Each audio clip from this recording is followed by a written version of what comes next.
ഞാൻ ഈയിടെ പള്ളിക്കാപ്പറമ്പ് പിതാവിനെ സന്ദർശിച്ചു. അത് അദ്ദേഹത്തിന് 100 ഒരു വയസ്സ് വന്നപ്പോഴാണ്. എന്ന് സന്ദർശിച്ചപ്പോഴത്തേക്ക് എന്നോട് പറഞ്ഞു, ഞാനിപ്പോൾ ഏഷ്യയിലെ നെഞ്ചൊക്കെ ഒന്ന് നല്ലപോലെ വിരിച്ചാ പറഞ്ഞത്, ഏഷ്യയിലെ ഏറ്റവും പ്രായം ചെന്ന മെത്രാനാണെന്ന് പറഞ്ഞു. ഞാൻ അഭിനന്ദനങ്ങളെന്ന് പറഞ്ഞു. എന്നിട്ട് കൂട്ടിച്ചേർന്നു, ഇക്വഡോറിൽ 103 വയസ്സുള്ള ഒരു മെത്രാൻ ഇരിപ്പുണ്ടെന്ന് പറഞ്ഞു. അപ്പം ഞാൻ ഉടനടി ഇക്വഡോറിലെ ഒരു കർദിനാളിനെ എനിക്ക് പരിചയമുണ്ട്. അദ്ദേഹത്തെ വിളിച്ചു ചോദിച്ചു, ശരിയാണ്? അദ്ദേഹം പറഞ്ഞു ശരിയാണെന്ന് പറഞ്ഞു. അപ്പോൾ അങ്ങനെ ഗവേഷണം നടത്തി പ്രായം ചെന്നവരുടെ എല്ലാം ലിസ്റ്റ് എടുത്തുകൊണ്ടിരിക്കുന്ന ജോസഫ് പള്ളിക്കാപ്പറമ്പിൽ പിതാവാണ്. പോയോ? അയ്യോ പോയി കേട്ടോ, ഞാനെങ്കിൽ പറയുകയല്ലായിരുന്നു. പക്ഷെ പറഞ്ഞത് മുഴുവൻ സത്യമാണ്. അപ്പോഴങ്ങനെയുള്ള ആ പിതാവ് വാസ്തവത്തിൽ ഈ രൂപതയ്ക്കൊരു എന്താ പറയുന്നത്, നിക്ഷേപമാണ്. ഞാൻ ഒരു വിഷയത്തെക്കുറിച്ച് മാത്രമേ പറയുന്നുള്ളൂ, അതുകൊണ്ട് ദീർഘിക്കുകയല്ല. ആ വിഷയം ലീഡർഷിപ്പാണ്. നമ്മുടെ കർത്താവായ ഈശോ മിശിഹ ലീഡർഷിപ്പിന് വളരെ പ്രാധാന്യം കൊടുത്തു.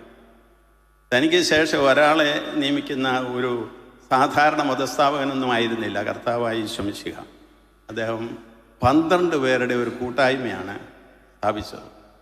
ഈ 12 പേരിൽ ഒരാൾ വഴിതെറ്റിപ്പോയപ്പോൾ അവന് പകരം ഒരാളെ എടുക്കണമെന്ന് പോലും ആത്മാവിൽ മറ്റു 11 പേർക്ക് പ്രചോദനം കൊടുത്തതും കർത്താവാണ്. അപ്പോൾ അങ്ങനെ മത്തിയാസിനെയും തിരഞ്ഞെടുത്തു എന്ന് നമുക്കറിയാം.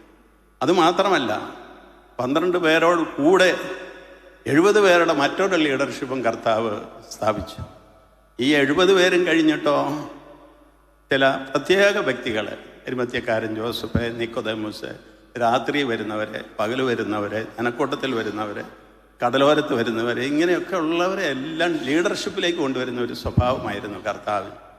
സഭ ഇത് പാലിക്കുന്നുണ്ട്. അടുത്ത കാലത്ത് ഫ്രാൻസിസ് മാർപ്പാപ്പ മരിച്ചു കഴിഞ്ഞപ്പോൾ ഒരു പാപ്പായെ തിരഞ്ഞെടുക്കാനായിട്ട് കത്തോലിക്ക തിരുസഭ എത്ര മാത്രം സജ്ജീകരണങ്ങളും ഒരുക്കങ്ങളും പ്രാർത്ഥനകളും ഒക്കെയാണ് നടത്തിയതെന്ന് നമുക്കറിയാമല്ലോ.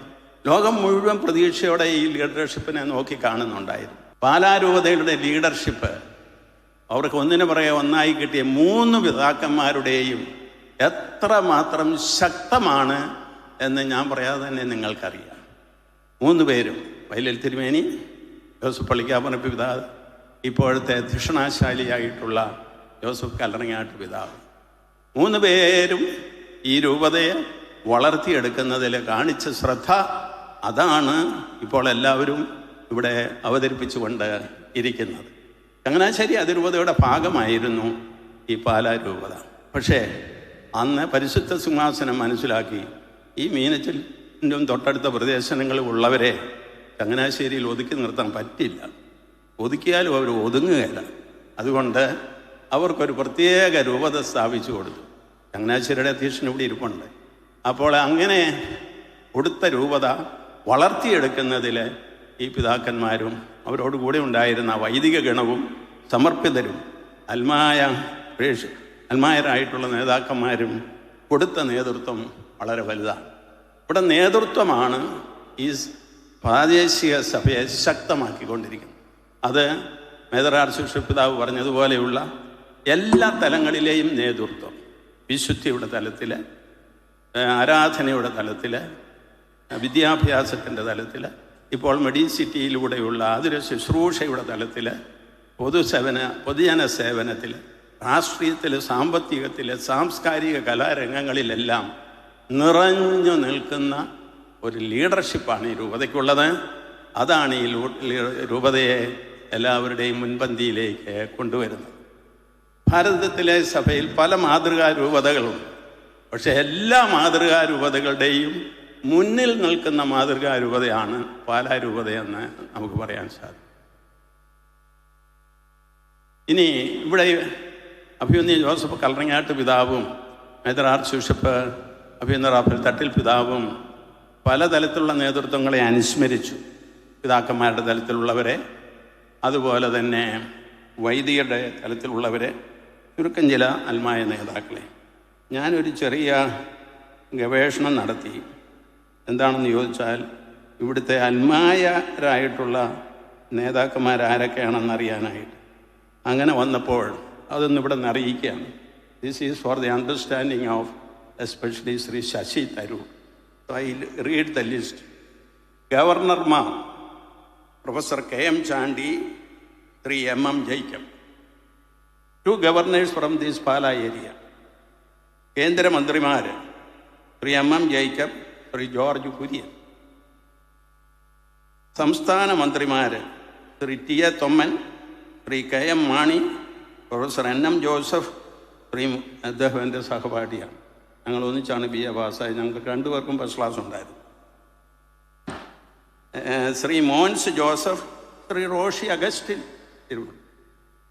ഇനി MP മാർ Shri George Thomas Kottukappally, Shri Mathew Maniyangadan, Shri Cherian K Kappan, Pala KM Mathew, Shri KC Sebastian, Shri MM Jacob, George J Mathew, Shri Ando Antony, Shri Joy Nadukkara, advocate Joy Abraham, Shri Vakkachan Mattathil, Shri Jose K Mani, George Kurian. MP മാർ. MLA മാർ Shri RV Thomas Thiruvithamkoor constituent assembly മെമ്പറായിരുന്നു. ശ്രീ മാത്യു മണിയങ്ങാടൻ, ശ്രീ ചെറിയാൻ ജെ കാപ്പൻ തിരുക്കൊച്ചി നിയമസഭാംഗം, professor KM Chandy Thiruvithamkoor constituent assembly member, Shri T.A. Thomman, Shri BB Joseph Valiyakandathil, Shri JA Chacko, Shri KM Mani, Shri KV Kurian Pottamkulam, Shri George J Mathew, Shri PC George, professor VJ Joseph, professor NM Joseph, Shri Mons Joseph, advocate Joy Abraham, advocate PM Mathew, Shri KJ Thomas, Shri Roshy Augustine, Shri Joseph Vazhakkan, Shri Mani C Kapp. അങ്ങനെ ഗവർണർമാർ, മന്ത്രിമാർ, MLA മാരായിട്ടുള്ളവരുടെ എല്ലാം list. ഇതുകൂടെ vice ചാൻസലർമാരായിട്ട് 4 പേര് ഇവിടെ നിന്ന് ഉണ്ടായിട്ടുണ്ട്. അപ്പോൾ ഇങ്ങനെ പൊതുരംഗത്ത് നേതാക്കന്മാരെ സൃഷ്ടിക്കുന്ന നേതാക്കന്മാരുടെ രൂപതയാണ് പാലാരൂപത. ഇത് തന്നെയാണ് ഇവിടുത്തെ ജനങ്ങളെയും വിശ്വാസികളെയും സഭയിലും സമൂഹത്തിലും വളർത്തിക്കൊണ്ടിരിക്കുന്നത്, പരിപോഷിപ്പിക്കൊണ്ടിരിക്കുന്നത് എന്നുള്ള ഒരേ ഒരു സത്യം മാത്രം ഞാൻ നിങ്ങളുടെ മുമ്പിൽ അവതരിപ്പിക്കാൻ ആഗ്രഹിക്കുകയാണ്. തീർച്ചയായിട്ടും പാലാ നൽകുന്ന ഈ പ്രചോദനം സഭയ്ക്കും സമൂഹത്തിനും തുടർന്നും ലഭിക്കുമെന്നുള്ളതിന് നമുക്ക് ഉറപ്പുണ്ട്. പാലായിൽ നിന്ന് വലിയ അപസ്വരങ്ങളൊന്നും ഉണ്ടാകാറില്ല. ഈ വല്ലതും ഉണ്ടായാലും അടുത്ത നിമിഷത്തിൽ അത് ശരിയായ രീതിയിൽ നിയന്ത്രിക്കുവാനുള്ള ഈ നേതൃത്വം ശക്തമായിട്ട് പ്രവർത്തിക്കുന്നു എന്നുള്ളതാണ് വസ്തുത. അതുകൊണ്ട് പാലാ രൂപതയ്ക്ക് ഈ സുവർണ ജൂബിലി സന്ദർഭത്തിൽ എല്ലാവിധ ഭാവുകങ്ങളും നമുക്ക് ആശംസിക്കാം. ദൈവാനുഗ്രഹങ്ങൾ നേരാം.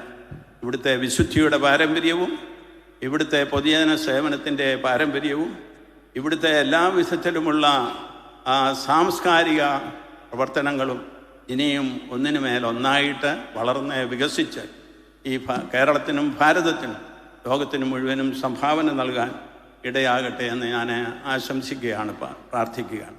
നമ്മൾ ലോകത്തിൽ എവിടെ പോയാലും ഒരു മലയാളിയെ കണ്ടേച്ച് നാം ചോദിക്കുകയാണെങ്കിൽ അതിലൊരു 3-1 പേരും പറയും ഞാൻ പാലാക്കാരനാണ്.